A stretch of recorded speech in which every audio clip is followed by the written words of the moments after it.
Welcome to Winning in the Workplace. This is our final session of the entire workshop of Winning in the Workplace. We're at our leadership level right now. This is session number 10. Today in this session, we're going to be talking about the 8 rules of leadership.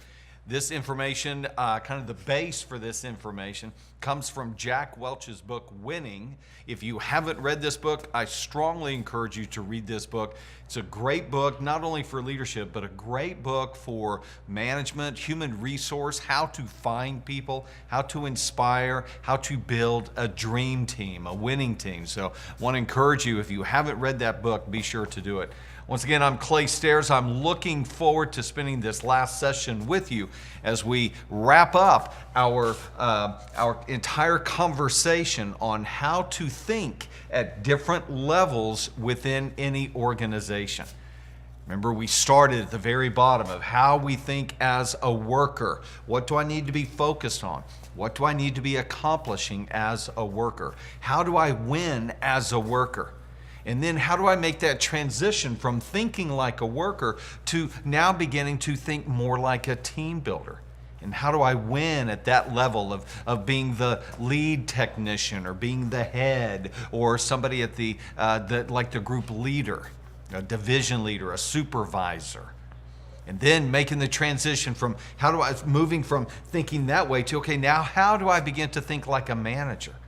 What are the things that I do, and how should I think? What are the activities that I need to begin to master so that I can become a winning manager in an organization? And then finally, as we make this last move into how do I think like a leader in our company? When I become higher up, moving up the ladder, moving up in the organizational chart, how do I begin to think at that level? So again, the idea here is that leadership is involved in all of these different areas. It's not just once you become a leader, now I'm going to start doing leadership things. But these are involved in all different levels. These concepts that we've talked about can be involved at all different levels. And maybe not just in your workplace, but also in your community, also in a nonprofit organization that you may be a part of, or a community team or a community organization that you're involved in. So I hope these sessions have been helpful for you in understanding not only how to be thinking at these different levels, but how do I actually function? What are tools that I can carry into these different positions and into these different levels to help me become successful, to help me win at these different levels? So hey, as we begin now, as we finish up our session 10 here, we're talking about the 8 rules of leadership. One thing I do want to make very clear here is that as we step into leadership, one of the big differences between a worker and a leader is that when you are a worker, the focus is on growing yourself. The focus is on you getting better, you growing, you expanding, you reading books for you, you going to workshops for you, you going throughout your day seeking information, seeking knowledge so you can grow. Now that you have become a leader, it becomes about others. It's one of the great things about leadership, and one of the hard things about leadership is it's not about you anymore. Now that you have become a leader, it's about growing others. It's about helping other people develop and helping them become everything that they have been designed to be. And that can be really difficult because so many times people that move into leadership positions don't make that mental transition, and it's still about them. It's still focused on them. It's still a self-centered leadership role. And that can be very difficult when you are underneath that type of leader. So I just want to encourage you that and this thing can change in a very short amount of time. On one day, you are a worker. You're part of a team and you're growing yourself and you're focused on self. The next day, you're a leader and it has to become about other people.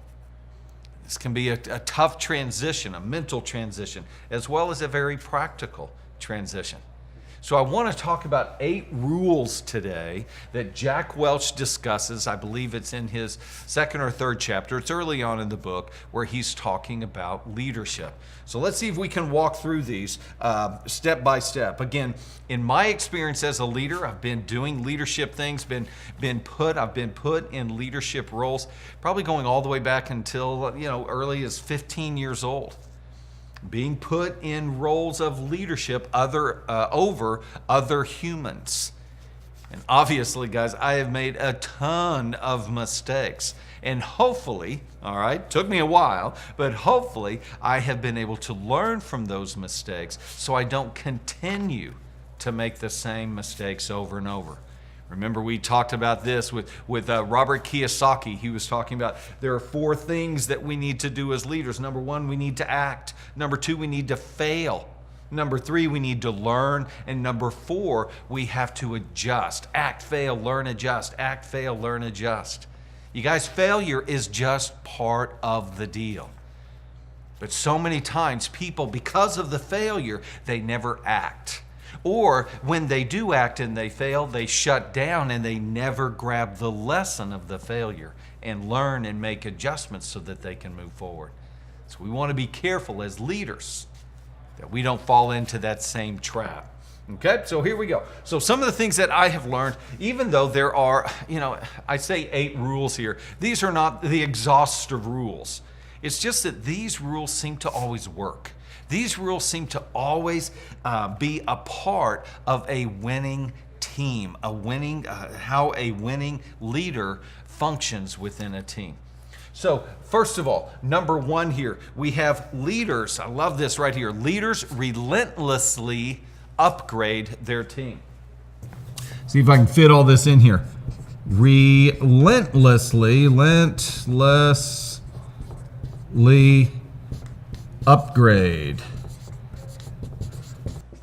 Leaders relentlessly upgrade their team. And the way that they do that is they are constantly using every encounter that they have with their team members. They use every encounter to evaluate, to coach, and to build.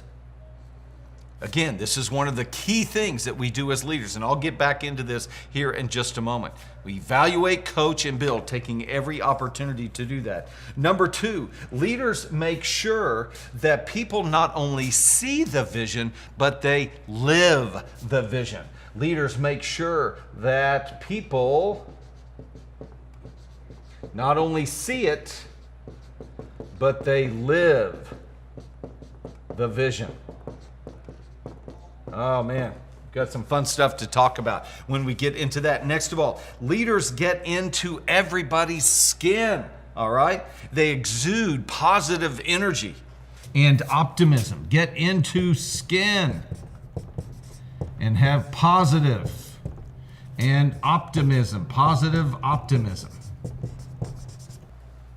Next of all, number 4, leaders establish trust.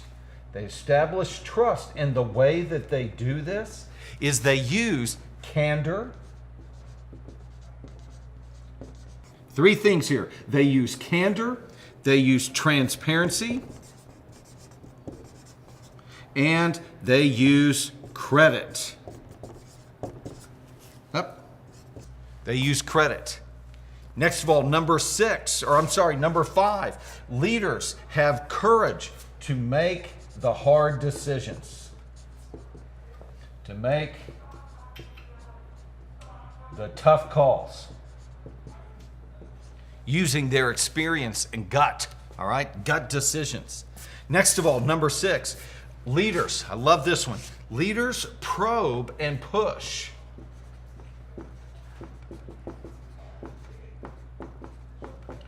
They probe and push to get to the answer that brings about action. They don't just allow things to stay at face value, but they continue to ask questions.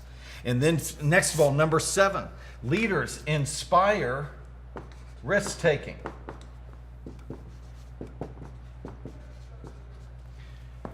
They inspire risk-taking by doing it themselves, but also creating a safe place, a safe environment for people to fail, learn, adjust. Again, our focus isn't just let's fail, but we have to learn from our failures. If we are afraid of failure, it'll lock us up. It'll keep us from trying new things. The only thing we'll do is what we've always done because we know that that works, and we fear change. All right? So we want to inspire risk-taking to step out in new ground. And then finally, leaders celebrate.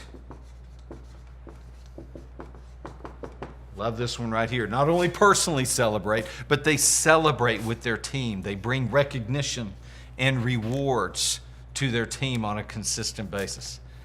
So what we're going to do is just kind of walk through these, each one of these. I want to break down each one of them, give you some very practical tools on how you can do this as a leader in your new position. Again, overarching this entire thing is, as you have stepped into a leadership role, it's no longer just about your growth. It's no longer just about you and you getting someplace. Now, it's about getting the team there. What is it? This whole idea, success isn't just getting to the top of the mountain. Success is getting as many people to the top of the mountain with you as you can. So I want to encourage you with that thought as we step into this. As a leader, it's not just about you, okay? There's an old saying of if you want to be great, if you truly want to be great, you have to learn how to serve. You have to learn how to be a part of lifting others up. If you will lift others up, then you will be lifted up. Oh man, it's kind of a paradox in our world here. And you guys, that is something that's so interesting about leadership, is that leadership does have so many paradoxes in it. I mean, every single day there's this tension between one thing and another thing. I mean, for instance, let's take let's see here. Let's take number let's take number 3. I think I've even got this in the notes here. Yeah, if we take rule number 3, leaders get into everybody's skin with positive optimism, but we also use this one here. They probe and push and really get down to the nitty-gritty. Sometimes these things can seem like a total different thing, a total opposite. Things that contradict one another. Well, welcome to leadership.